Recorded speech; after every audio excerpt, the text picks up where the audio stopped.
오늘 행복한 가정의 원리에 대해서 창세기 2장 말씀을 가지고 함께 말씀을 살펴보려고 합니다. 행복한 가정이다 이렇게 하면 사실은 행복한 가정은 드물다고 생각이 됩니다. 행복한 가정은 천년기념물이 아닌가. 여러분 행복하지 싶어도 사람들이 행복하지 않아요. 타락한 인성을 가진 인간이 사랑하고 섬기고 행복하고 이렇게 되기보다는 성경엔 항상 기뻐하라 이렇게 되어 있지만 사실은 항상 삐끼라, 항상 깝치라, 항상 열받아라 이게 낫지 항상 기뻐하기가 참 어렵습니다. 그럼 실실 웃고 다니면 사람들이 욕해요. 자아가 정신이 없나 와저라나 이러지. 그럼 우리가 살아가는 삶이 특별히 가정생활이 참 마음대로 잘 안 됩니다. 어떤 할머니 할아버지 두 분이 TV에 나와가지고 할머니 할아버지 남편을 두 자로 얘기하라니까 남편 이래야 되는데 왼수 이런다 그러잖아요. 아니 천생연분 네 자로 얘기해보라니까 평생 왼수 이런다 그러잖아요. 그만큼 우리가 살아가면서 서로가 사랑하기가 참 어렵습니다. 제가 방송을 하고 이렇게 해보니까요. 행복한 가정은 드문 것 같아요. 너무너무 어렵습니다. 서울의 63빌딩에 제일 높은데 전 가족이 올라가서 뛰어내렸는데 대구 우방타워에서 뛰어내렸는데 아무도 안 죽었다 하잖아요. 아빠는 제비족이고 엄마는 날라리고 아는 비행청소년이고 막내는 덜 떨어진 놈이거든요. 전부 날고 비행하고 덜 떨어지고 아무도 안 떨어지고. 여러분 우리가 웃어쌌지만은 여러분들도요 다 추적 60분 해보면 남이 알면 남사스럽고 우리가 알면 우사스러운 게 다 있어요. 집집마다 무슨 꼴이 있어도 있지요. 바람 많은 가지에 나무가 많다고 여러분 집에 이래 얘기를 들어보면요.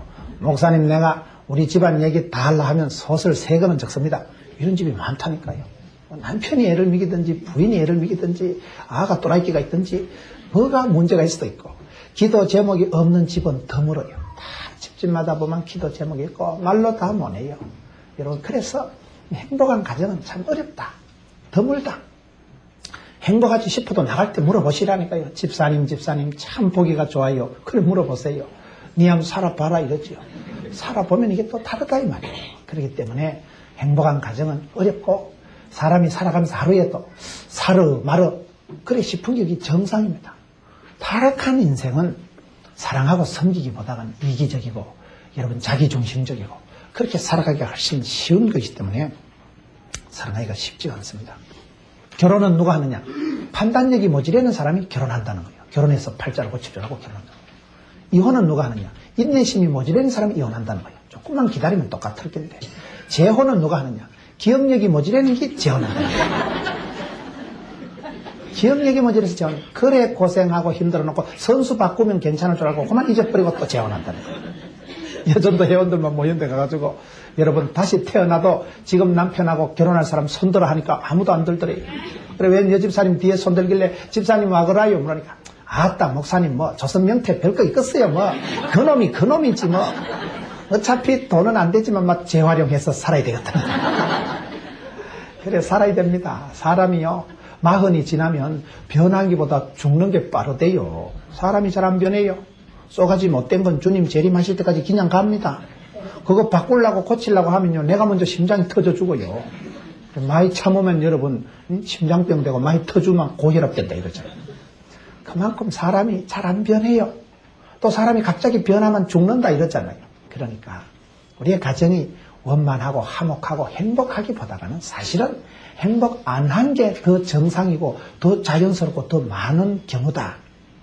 그만큼 우리가 가정에 대해서 생각을 해보면 쉽지가 않습니다. 행복한 가정은 천년기념물이다. 어떤 가정이 행복할까요? 여러분 이렇게 방송을 해보고 상담을 해보니까요.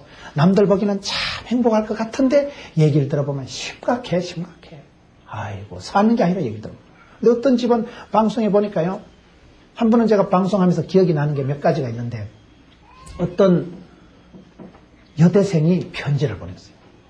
목사님 우리 어머니는 참 존경합니다. 우리 어머니는 우리 가정의 선교사입니다 이러더라고요.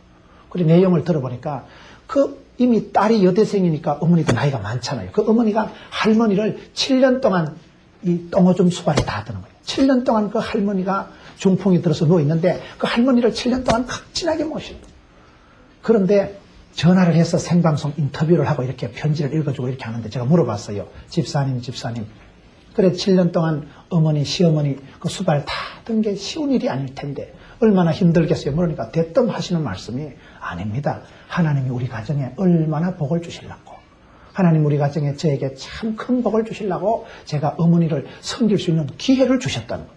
근데 그 딸이 얘기하는 걸 보면 진심으로 저는 우리 어머니 존경해요. 우리 어머니 우리 가정의 선교사예요.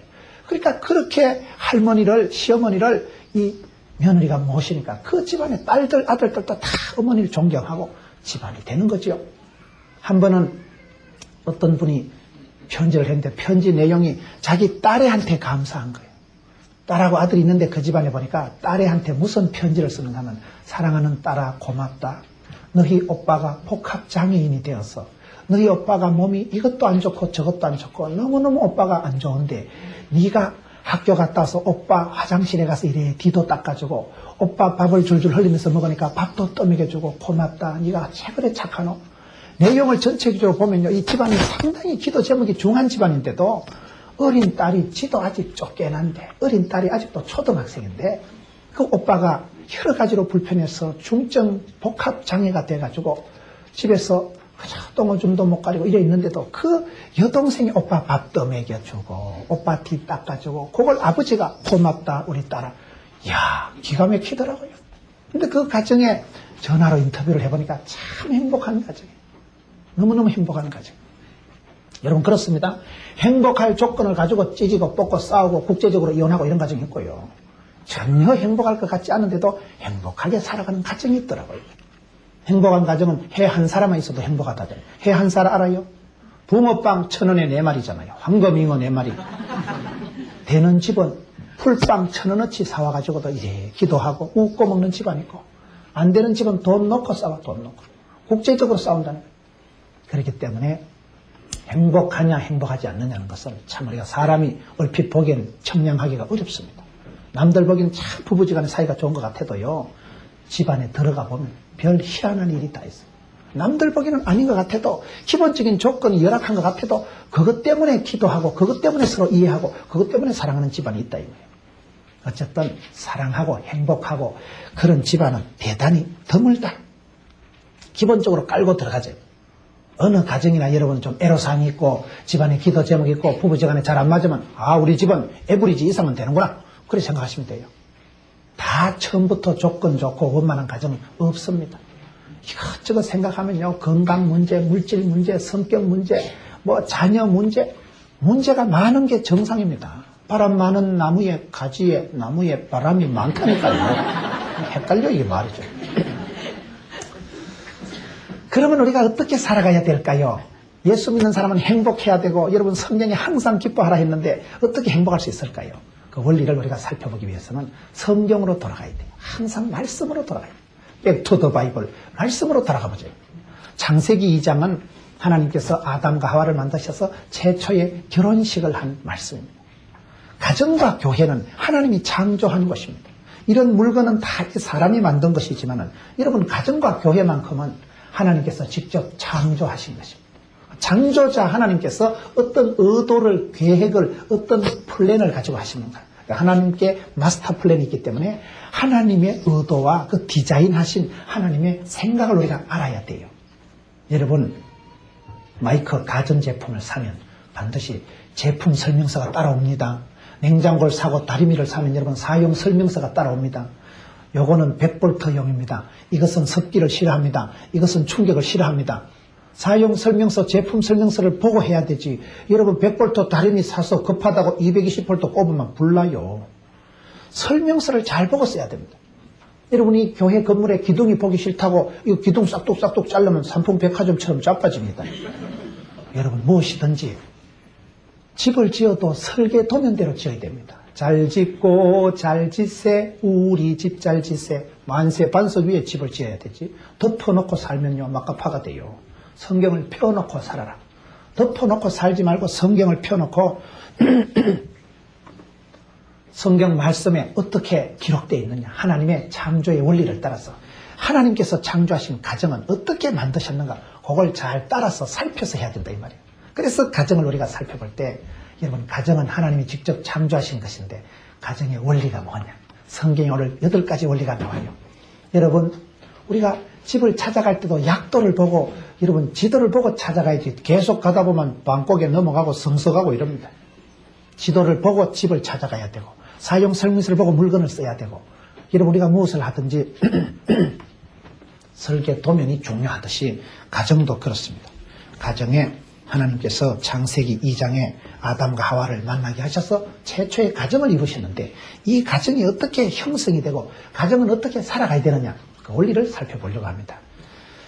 18절 말씀에 보면 여호와 하나님이 가라사대 사람의 독취하는 것이 좋지 못하니, 따라합시다. 행복한 가정은 첫째로 독취하지 않는다. 행복한 가정의 원리가 첫째가 독취하지 말라는 것인데, 독취하지 말라는 게 무슨 말인가 하면, 여러분, 사람은 아무리 혼자 살아도 혼자 사는 게 아닙니다. 사람 인자 자체가 이래 의지하고 기대고 있는 거예요. 사람은 혼자 사는 게 절대 아닙니다. 목사님, 저는 과부인데요. 목사님, 저는 호랩인데요. 목사님, 저는 독신주의자인데요. 아무리 독신주의자고 호랩이로 사는 것 같아도 사람은 얽혀서 이래 함께 어울려서 살아가는 존재지 결코 혼자 사는 사람이 아닙니다. 아무리 내가 인생이 싫고 세상이 싫고 방문고리 걸어 잠가놓고 방에 콕 처박혀 있어도 그게 방콕이 아닙니다. 왜 그렇습니까? 제가 여러분 강원도 울진 지역에 원자력 발전소 있는데 그게 집회를 가봤어요. 원자력 발전소 있는데 그게 강원도 가면 강원도 울진 삼척이 어디입니까? 제가 군대 생활을 그쪽에서 했기 때문에 거기가 아주 산골이에요. 울진 삼척 옛날에 무장공비 들어온 데 아닙니까? 그만큼 거기가 산골짜기인데 거기에 여러분 원자력 발전소가 있는데 주민들이 많더라고요. 저는 산골짜기에 사람이 몇이 있겠나 싶은데 가보니까 여러분 그때 제가 듣기로는 거기에 직원들이 그 건설하는 직원들하고 합쳐서 10,000명 가까이 되고 거기에 또 일용직 임시직으로 있는 사람들이 뭐 10,000명 가까이 되고 수만 명이 거기서 살더라고요. 원자력 발전소 관광을 시켜주는데 원자력 발전소 들어가 보니까 여러분이 그분들은 전기를 제품이라고 합니다. 전기를 여러분 수만 명이 들러붙어서 24시간 발전소를 가동을 시켜서 제품을 생산해서 전국에 송출을 하는 거예요. 여러분 전기 남은 거 냉장고 보관했다 꺼내 쓰는 분 봤어요? 전기 남은 거 냉장고 보관 못해요. 전기를 생산하는데 여러분 나는 방에 콕 들어앉아가지고 막 인간이 싫다 세상이 싫다 그래가지고 방문 걸어 잠그고 있어도 수만 명의 발전소 직원들이 여러분 24시간 교대로 발전을 해서 전기를 생산해서 이게 전압이 일정해야 되지. 전기가 셌다 약했다 하면요 퓨즈 다 터지고 불나요. 전기 안 오면 우리가 예배 못 드립니다. 그만큼 여러분 전기를 제품을 생산을 해가지고 그 제품을 큰 신경을 써서 24시간 수많은 사람들이 관여해서 전기를 만들어서 저와 여러분의 가정의 안방까지 전기를 보내주잖아요. 방에 여러분 내가 전기를 켜고 앉아 있어야지. 텔레비전을 켜려면 여러분 내가 전기가 들어와야 TV로 켜져요. 그러니까 우리가 살아가는 세상은 아무리 내가 담 쏟고 마음의 문을 닫고 혼자 돌아앉아 있어도 혼자 사는 게 아닙니다. 세상은 반드시 누군가가 전기를 생산해서 보내주고 여러분 교회를 가도 차를 운전하는 사람 버스를 타고 지하철을 타고 세상은 얽혀서 서로 도와주고 살아가는 존재지 결코 저는요 혼자 삽니다. 저는 사람이 싫어요. 그렇게 하지 말아야 돼요. 여기서 독취하지 말라는 것은 잘난 체하고 이기적이고 독선적이고 사람 무시하고 그렇게 살아가지 말라는 겁니다. 제가 부산에서 성경 공부를 인도하는 팀이 있는데 그 새벽에 CBMC 사장님들 모여서 성경 공부를 하는데 거기에 여러분 35년 동안 유치원 원장님 하신 분이 있더라고요. 그 유치원 원장을 35년 동안 했는데 제가 그 유치원을 가보니까 저는 그런 유치원 처음 봤어요. 유치원에 보니까요. 유치원 안에 동물원이 있고 유치원 안에 수영장이 있고 유치원 안에 이런 강당이 있더라고요. 얼마나 유치원이 큰지. 그렇게 35년 동안 큰 유치원을 경영한 이 원장님이니까 얼마나 자모들을 엄마들을 많이 만나고 했겠어요. 제가 물어봤어요. 성경 공부를 하다가 원장님이 생각하기에 35년 동안 많은 자모님들을 엄마들을 상대를 했을 터인데 이혼을 하고 싸우고 갈라서고 문제가 있는 집안의 특징이 뭐예요? 물어보니까 대번에 1초도 여유가 없이 대답하는 말이 이기적인 집안이래. 이기적인 여자 안 된다는 거예요. 이기적인 사람, 자존심 튕기고 이기적이고 도도하고 독선적인 여자는 안 된대요. 이기적인 사람이 자기만 챙기고 사람을 무시하기 때문에 이혼할 가능성이 많다는 거예요. 제가 여러분 방송을 하면서 행복한 가정은 어떤 가정인가 상담을 해보고 느낀 것 중에 한 가지가요. 행복한 가정의 특징은 뭐냐? 아빠가 자상한 가정은 행복하더라고요.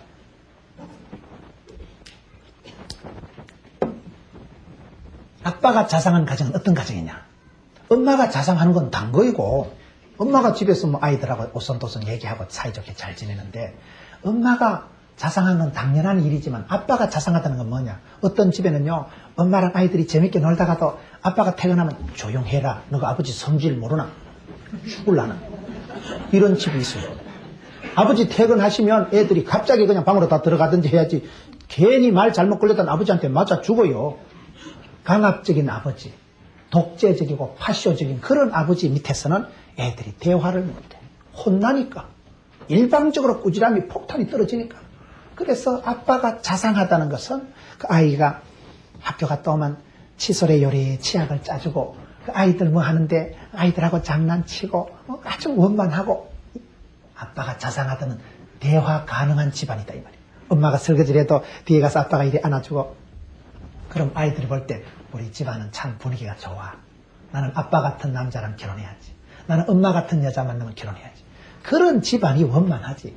아버지가 그냥 퇴근하면 성질이나 내고 소리나 꽥꽥 지르고 그런 집은 안 된다 이 말이에요. 보통요 사람들이 집 오면 네 마디만 한다리죠. 아는 묵자 자자 좋나 끝이라는 거예요. 네 마디 하고 끝이에요. 대화가 안 돼요. 제가 아는 어떤 집은요, 부부 싸움 좀 해봤으면 좋겠대요. 왜 그런가 모르니까 남편이 당최 말을 안 한다는 거예요. 남편이 치과 원장님인데 퇴근할 때 띵동해서 아파트 현관문을 들으면 남편이 들어오면 여보 이제 퇴근하시나 이제 오나 이러면 이러고는 하루 종일 말을 합니다. 퇴근할 때 들으면서 이거 끝이라 들어오면 TV만 보고 신문만 보고 당최 말을 안 하니까 자기는 신랑하고 한번 싸움 좀 해봤으면 좋겠대요. 대화가 중요합니다. 여러분 독처하지 말라는 것은 니 잘난 체하고 마음문을 걸어 잠그고 사람 무시하고 도도하게 이기적으로 그렇게 살지 말고 대화 가능한 민주적인 인격 구조를 가지고 서로 입하고 하고 자상하게 섬세하게 살아가라 이 말입니다. 사람은 다 어울려서 살아가는 존재예요. 우리 아버지 하나님께서 천지를 창조하시고 7번이나 좋았더라 좋았더라 심히 좋았다고 7번이나 말씀하신 우리 아버지 하나님께서 최초로 좋지 않다고 말씀하신 게 사람이 독처하는 거예요. 지 잘난 체 하지 말아요.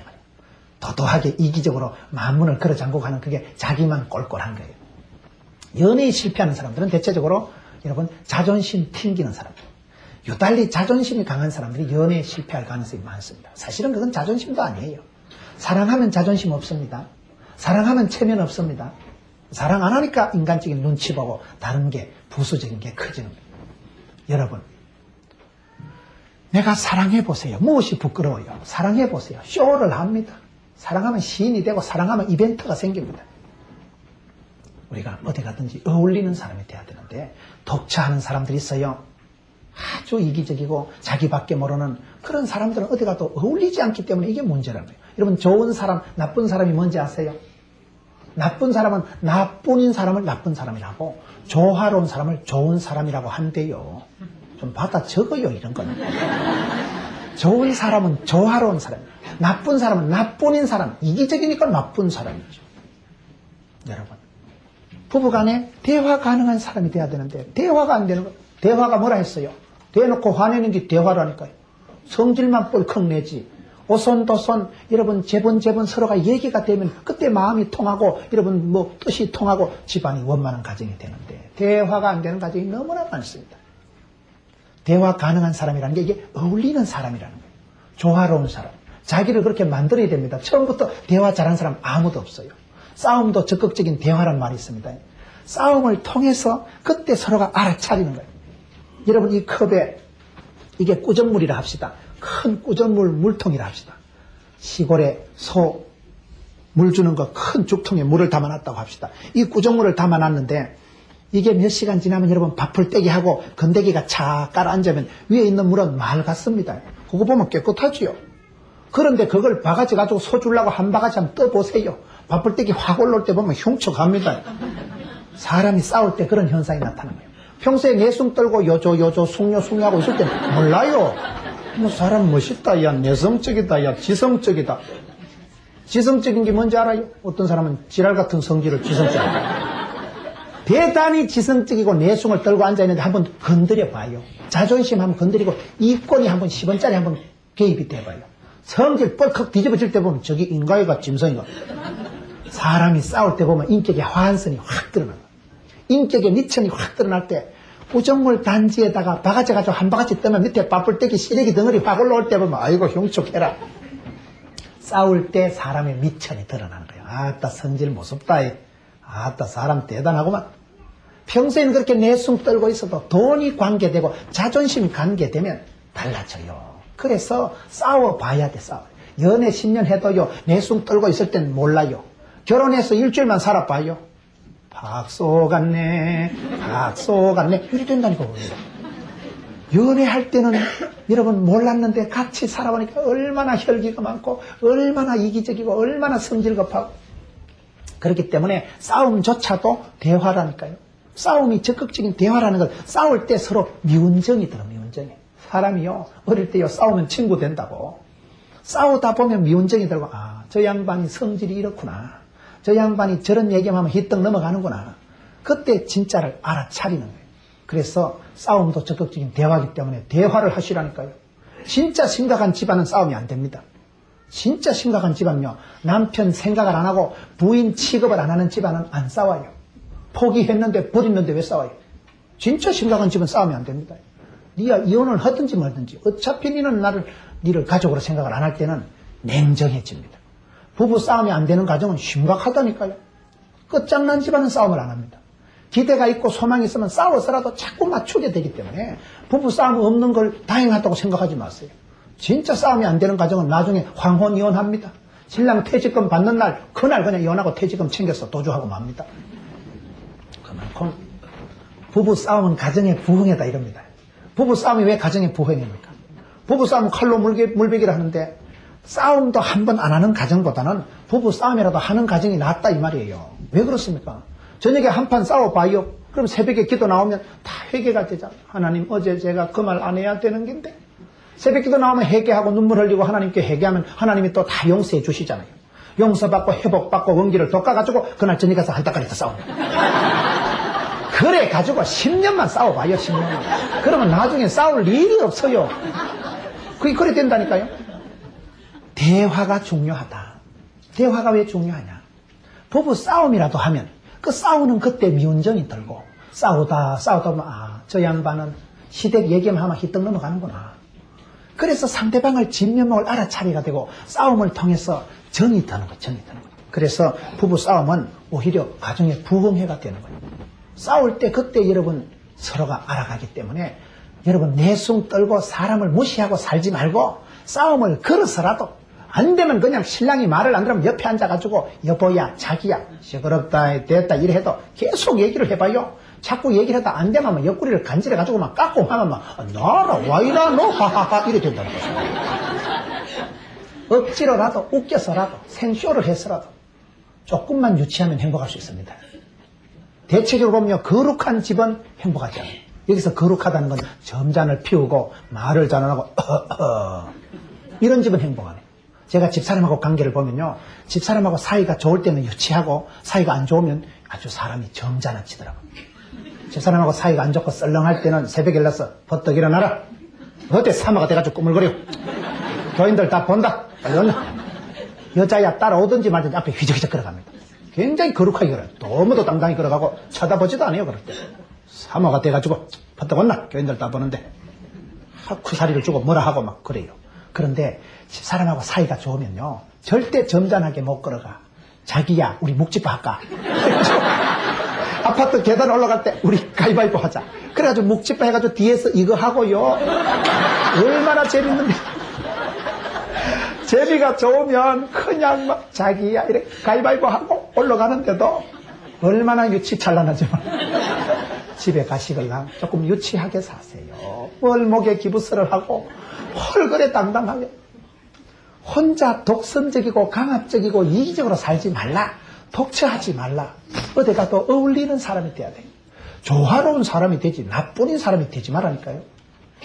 두 번째로 행복한 가정을 위해서는 어떻게 해야 되느냐. 18절에 여호와 하나님이 가라사대 사람의 독처하는 것이 좋지 못하니 내가 그를 위하여 돕는 배필을 지으리라. 따라합시다. 돕는 배필이 되자. 두 번째 원리가 돕는 배필이 되자는 건 무슨 말이냐. 여기서 돕는다는 것은 무슨 시다바리가 되라, 보조 기능을 해라, 커피 쌀마다 바치라, 그런 말이 아닙니다. 여기서 돕는다는 것은 완성하다, 구원하다, 아주 적극적인 개념입니다. 내가 너를 간호한다는 것은 내가 너보다 건강하다 이 말입니다. 내가 너를 돕는다는 것은 내가 너에게 줄 것이 있다 이 말이죠. 여기서 돕는다는 건 아주 적극적인 개념입니다. 왜 사람이 여러분 섭섭합니까? 바라니까 섭섭한 거예요. 그래서 돕는 배필이 돼야 되는데 사람들은 흔히 바라는 배필. 결혼을 할 땐 많이 바랍니다. 바라니까 섭섭한 거예요. 믿는 도끼 발등 찍히는 거예요. 오망 시리즈라고 있어요. 욕망이 실망을 낳고, 실망이 낭망을 낳고, 낭망이 절망을 낳고, 절망이 사망에 이른다고. 욕심이 뚱뚱하니까, 욕심이 과하면 그게 문제가 됩니다. 여러분, 바랄 만큼 실망이 언급하는 거예요. 바라지 말고 돕는 배필이 되라. 네가 주라. 바랄 때 여러분 안 되면 섭섭합니다. 오늘 예배 마치고 밖에 나가실 때 여러분 제가 오늘 선물을 가져왔는데 예배 마치고 가면 선착순 10명 준다고 하면 해보세요. 예를 들어서 축도도 끝나기 전에 기나가는 거 있어요. 공짜라 하면 그냥 양잿물이라도 먹으려고 하는 거예요. 사람들이 마음이 그래요. 내가 하나를 받아야 되겠다면 그거 못 받으면 얼마나 섭섭하다고요. 어디 무슨 기업 예배할 때 가보면요, 플라스틱 바가지 하나 주는데 그 플라스틱 바가지 받아서 집에 와도 인생에 도움이 안 돼요. 그거 하나 받으려고 땡볕에 2시간 줄을 서가지고 내 앞에서 물건 떨어졌다, 그 집에 다시는 안 갑니다. 너무 공짜를 많이 바라니까 거기서 실망이 오듯이 바라지 말고 돕는 배필이 되라. 여러분 요즘 아가씨들이 신랑감을 구할 때 뭘 바라는지 아세요? 신돈키호테를 바란대요. 신돈키호테가 뭐냐? 신앙 좋고 돈 많고 키 크고 호남형이고 테크닉 좋고. 그런 인간이 없어요. 그런 인간이 있어도 니를 안 좋아해요. 욕심만 많아가지고 바라는 게 많으니까 거기서 실망이 오는 거예요. 사랑하면 상처받는 거예요. 그래서 우리가 돕는 배필이 되라는 것은 내가 무엇을 하든지 주려고 하고 도우려고 하고 그러면 안 섭섭합니다. 주려고 하는데 뭐가 섭섭해요? 옛날 우리 조상들이 쓰는 말 중에 미운 사람 떡 하나 더 준다. 저는 참 그 말이 좋다고 생각해요. 미운 사람 떡 하나 더 준다는 말이 무슨 말일까요? 미운 놈 꿀밤을 줘야 되지. 미운 사람을 말랐고 떡을 줘요. 아깝구로. 그런데 미운 사람 떡 하나 더 준다는 우리 조상들이 잘 쓰는 말이 얼마나 슬기로운지 몰라요. 왜냐하면 미운 사람한테 주먹을 주고 꿀밤을 주면 점점 미움이 증폭이 될 텐데 미운 사람한테 떡을 줘보세요. 내가 미워서 꼴보기 싫은 사람한테 인절미를 주면요, 인정이 따라가요. 내가 미운 사람 찰떡을 주면요, 내가 준 떡이 아까워. 내 찰떡 먹은 사람이 사법고시 패스했다. 걔가 내 찰떡 먹고 찰떡같이 붙었다 이거. 사람이 그렇게 된다 이 말이에요. 그만큼 사람이 마음이 가는 곳에 물질이 가는 게 아닙니다. 물질이 가면 마음이 반드시 따라가요. 돈 빌려주고 잊어먹는 사람 봤어요? 빌려간 사람은 떼먹긴 하지만은 빌려준 사람은 안 잊어먹어요. 교회에 꽃꽂이를 해도 여러분 교회에 꽃꽂이 한 사람은요, 교회 오면 꽃꽂이부터 쳐다봅니다. 혹시 시들었을까? 물을 줬는가? 어제 목사님이 절이 올라가던데 괜히 그 꽃을 건드려서. 꽃꽂이 한 사람은요, 꽃을 신경 번쩍 써요. 내가 만든 내 작품 신경 쓰입니다. 사람이 마음이 가는 곳에 물질이 가는 게 아니고 물질이 가는 곳에 마음이 가는 거예요. 그렇기 때문에 미운 사람 떡 하나 더 준다는 게, 우리 조상들이 참 사람이 미울 때 선물을 주고 떡을 주다 보면 이상하게 마음이 인정이 따라간다니까요. 인절미를 주세요. 우리가 돕는 배필이 되라는 것은 뭘 바라고 기대할수록 실망이 오기 때문에 내가 주려고 하면 괜찮아. 주려고 하면. 그래서 마음을, 우리 하나님께서 여성을 만드실 때 기능 자체가 그를 위하여 돕는 배필을 지으리라. 도우려고 하면 괜찮아. 왜 어머니들이 위대합니까? 우리가 어머니 아버지를 생각하면 다 가슴이 아파요. 시골에서 우리 어머니 가난하게 살아도 자식을 위해서라면 피라도 뽑아주시려고 하지. 당신은 하루 종일 굶어도 나는 많이 먹었다. 너가 먹어라. 그 누런 송이, 여러분 그 손수건인지 뭔지 꼬장꼬장한 데다가 떡을 싸와가지고 절반은 모래고 절반은 먼지고, 그런데도 그저 자식 새끼들 먹이려고 너가 많이 먹어라. 나는 먹고 왔다. 드셨을 리가 없어요. 그저 평생을 주려고 하고 평생을 그렇게 하는 분들이 우리의 어머니이기 때문에 어머니는 다 위대하신 거예요. 어머니는 아무리 존경받아도 부족해요. 여러분, 주려고 하니까 주려고. 받으려고 하면 섭섭합니다. 이 돕는 배필이 되라는 것은 그런 말을 하는 것입니다. 여러분, 자식 걱정하지 마라. 자식 농사가 마음대로 안 됩니다. 자식 농사가 어떻게 마음대로 됩니까? 자식 걱정하지 말라고. 여러분, 자식 커가는 자식 있는 사람은 너의 자식 함부로 얘기 못합니다. 그 자식이 자라가면서 어디 가서 무엇이 될지 아무도 몰라요. 제가 아는 어떤 집에 한 자매가 참 말씀을 많이 부렸어요. 교회에 아주 화제거리예요. 그 자매가 말씀을 부리고 그렇게 할 때 그 어머니 아버지는 그저 장로님 권사님 기도만 하시고 이러는데, 저는 살아오면서 느낀 것 중에 한 가지가, 여러분, 아이들이 말씀을 부리고 문제가 있을 때 그게 어떤 경우인지 압니까? 아이들이 말씀을 부린다는 것은 애가 또라이끼가 있어서 그런 게 아니고 그릇이 커서 그래요. 기갈이 살아있고 그릇이 크니까 야가 임재를 못 만나서 그렇다니까요. 여러분, 유치부 어린이가 앞쪽에 앉아가지고 참 김문호 목사님 설교 잘하신다. 2시간 동안을 얘가 꼼짝도 안 하고 앉아있으면 야 앞으로 정신과 병원에 가야 돼요. 애는 애스러워야 돼요. 왔다리 갔다리 하고 애는 들락날락하고 칠락팔락하고 그게 애가 건강한 거라니까요. 그와 같은 현상이 여러분, 자녀들을 길러보면 하유달실이 애를 먹이고 말씀을 부리고 부모 말도 안 듣고 교회 말도 안 듣고 그런 아이들은 아가 변라서 아가 또라이끼가 있어 그런 게 아니고 큰 인물이 되려고. 그릇이 크니까 후라이팬이 감당이 안 되는 거예요. 워낙 이게 물고기가 크니까 이 후라이팬이 감당이 안 된다 이 말이에요. 여러분, 여자들이 보면 기갈이 세고 섬머섬아같이 돌아다니고 아무도 상대를 못해.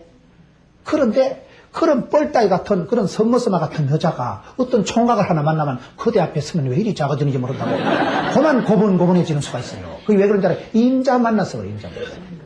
배필이 있고 임자가 있어요. 희한한 거예요. 저 자매는 아무도 상대 못할 거다. 교회에서 올드미스가 되어가지고 노처녀 히스테리가 나타나고 그 성깔 누가 건드려요? 아무도 못 건드려. 기준은 높지, 나이는 많지, 미천은 짜치지, 시집가기 어려워요.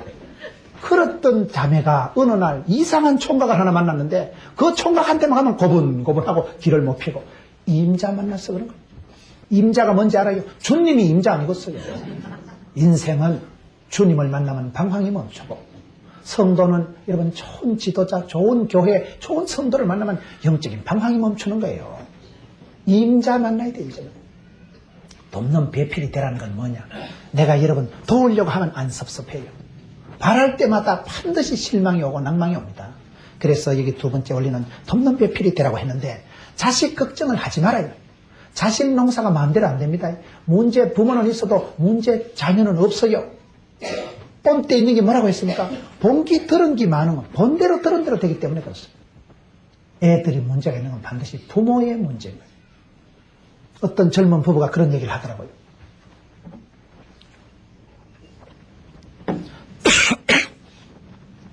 젊은 부부가 얘기를 하는 걸 들어보니까 자기들 부부가 사이가 안 좋으면 꼭 애기가 다친대. 하나님께서는 우리를 치실 때 외곽을 치십니다. 내가 회개해야 되고 내가 잘못을 했을 때 하나님 꼭 불쌍한 우리 애를 다치게 하고 애한테 사고가 터지게 하고, 그래서 자기는 아이를 보면 늘 회개가 된대. 남편하고 사이가 안 좋으면 꼭 아이한테 문제가 터졌어. 아이가 거울이에요. 하나님이 외곽을 치신다는 거, 그거 미련하게 끝까지 고집부리면요, 여러분 그 애굽의 바로왕과 같이 끔찍한 꼴을 당해야 정신을 차립니다.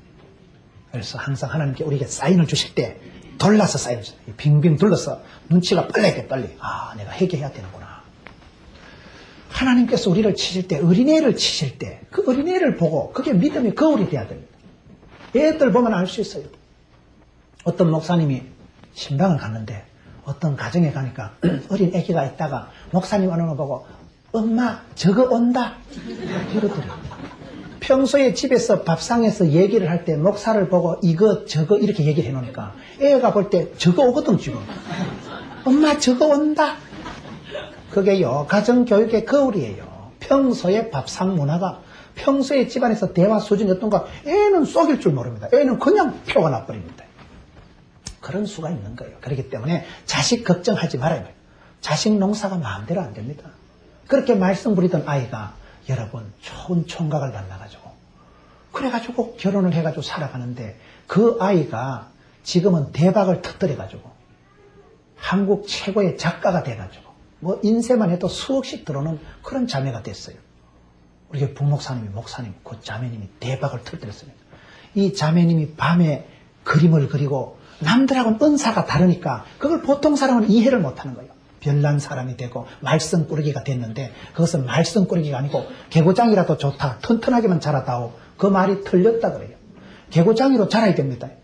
어린애가 앞에 앉아서 예배 끝날 때까지 꼼짝하면 죽인다. 이래가지고 꼼짝도 안 하고 있으면 야 앞으로 정신병원 간다니까요. 앞에 앉아가지고 꼼짝꼼짝 해야 돼요, 사람이. 그래야 이게 좀 애스럽고 애가 좀 명랑하고 중간에 쪼르르 나갔다 오고. 그게 건강한 아이듯이 여러분 자식 걱정하지 마라. 자식은 아들은 아버지 그림자를 보고 자란다. 장모님 보면 며느리 솜씨 알아요. 장모님 보면 그 딸 솜씨를 압니다. 다 부모를 닮는 거예요. 왕대밭에 왕대 나는 거예요.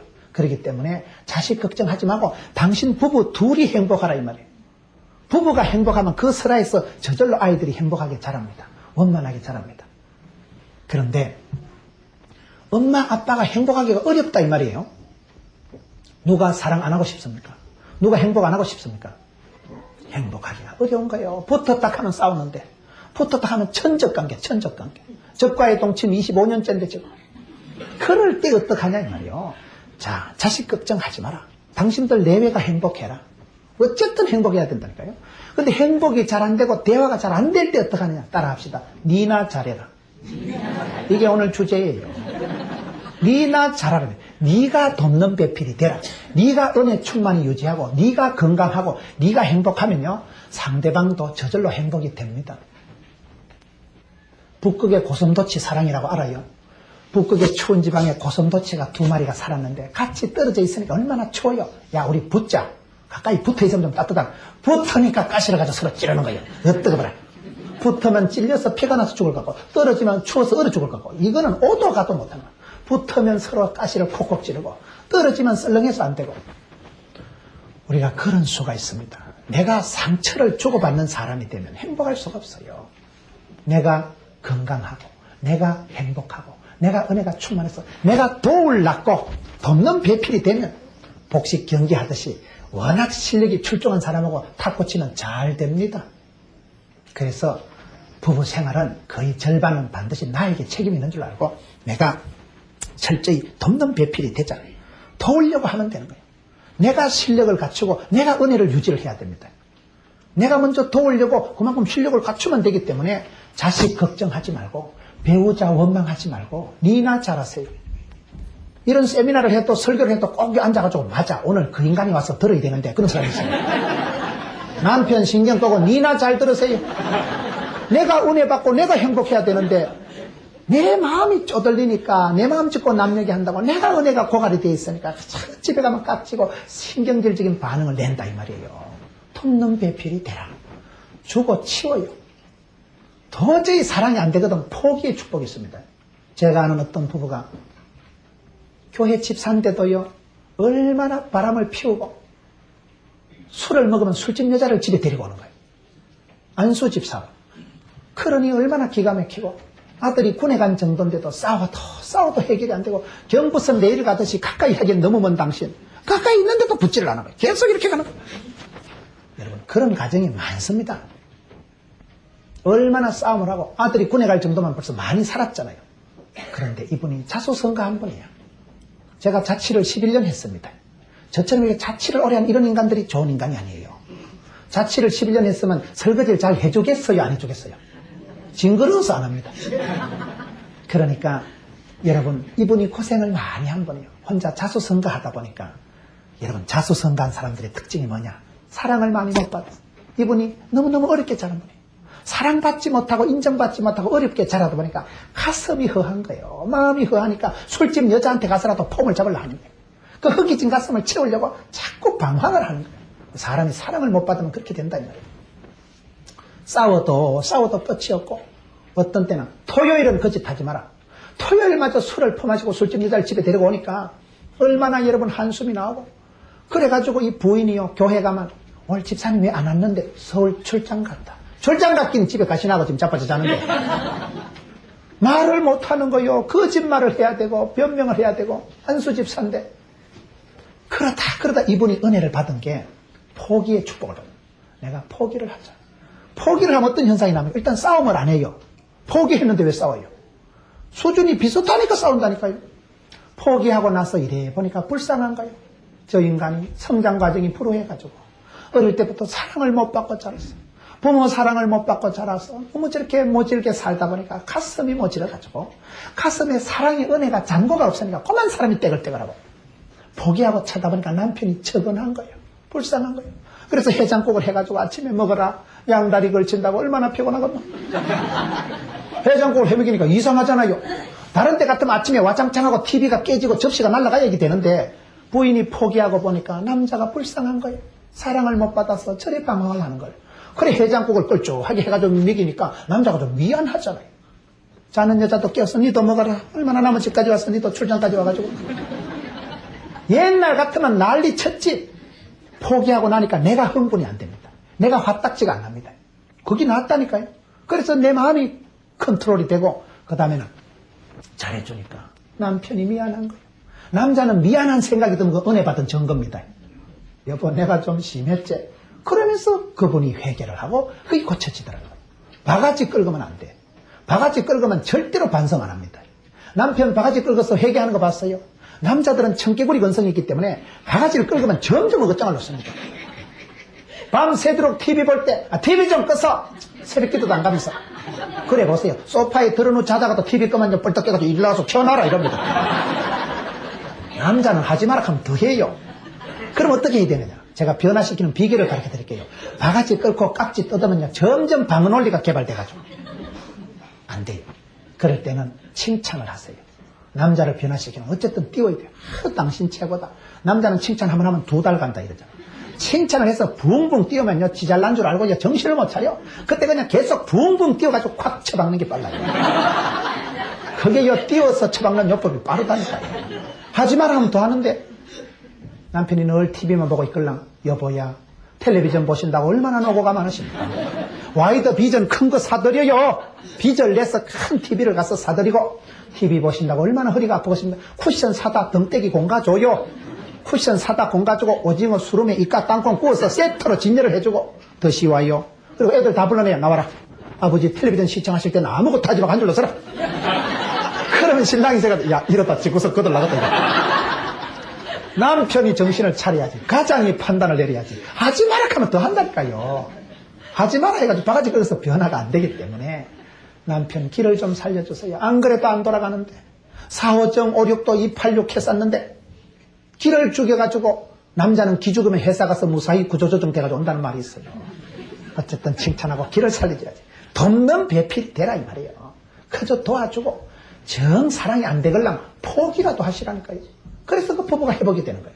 포기하고 나니까 싸우지가 않고 싸움이 안 되니까 원만하고 더 잘해주니까 남편이 미안해서 죄송해서 회개하고 변화가 일어나는 겁니다. 여러분 돕는 배필이 되라. 내가 먼저 실력을 갖추고 내가 먼저 건강하고 내가 먼저 은혜 받아야 돼요. 은혜 받고 나면 다 원만해집니다. 내가 성령 충만함 받으면요 다 쉬워져요. 내가 은혜가 없으니까 강팍해지고 팍팍해지고. 실력이 있는 사람은 5가지 힘이 있다 그러잖아요. 심력, 지력, 체력, 자기 통제 능력, 인간관계 능력. 인간관계 능력이 있어야 돼요. 자기를 컨트롤할 수 있는 능력이 있어야 돼요. 마음에 힘이 있어야 돼요. 심력, 지력, 체력이 있어야 돼요. 내가 건강하고 내가 은혜가 충만하고 내가 힘이 있을 때 그때 우리가 돕는 배필이 되기 때문에 섭섭해하지 말고 바라지 말고 내가 도우려고 하면 내가 행복의 유통자가 되는데 내가 여러분 복음의 징검다리가 되는데 탁구를 잘 치는 사람하고 탁구를 치면 탁구가 잘 되듯이 내가 은혜가 많은 사람하고 만나면 덩달아 은혜가 나와요. 그 참 이상한 거예요. 은혜 충만한 사람하고 얘기를 해보세요. 같이 은혜가 나누어지는 거예요. 못된 사람, 독한 사람하고 만나면 같이 신경이 쓰이는 거예요. 돕는